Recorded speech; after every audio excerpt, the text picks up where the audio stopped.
Scientists have come up with a new and ingenious way of fighting global warming: use chemicals to blot out the sun.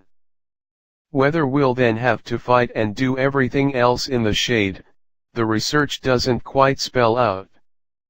Since the world can't seem to agree on reducing CO2 emissions, why not tackle the problem from the other end, scientists from Harvard and Yale have surmised. The researchers recently published a study which says that spraying large amounts of sulfate particles into the Earth's lower stratosphere in order to literally dim out the sun could cut the effects of global climate change in half, and it might even be cheap.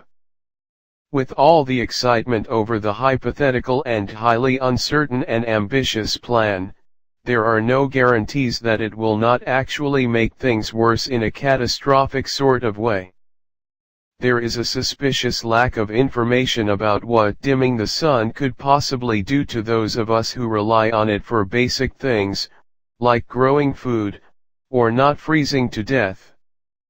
Instead, the study published in Environmental Research Letters discusses the potential costs and necessary technology to realize the ambitious, if not hubristic, plan.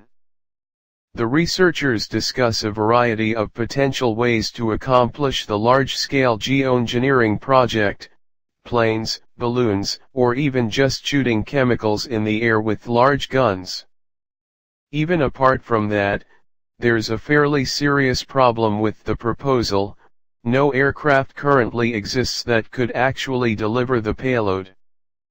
Adapting an existing version of SpaceX's Falcon Heavy rocket has been ruled out, citing the cost.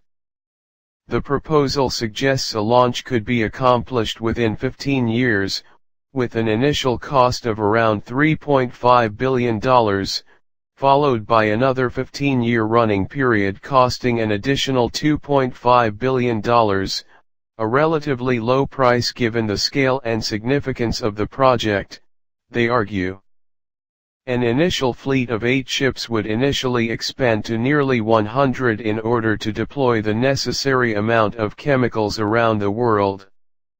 There are other less technical drawbacks to the proposal as well. Among the most obvious is that the plan would require international coordination between numerous countries, including the United States, whose president, Donald Trump, regularly expresses doubt about climate change in general.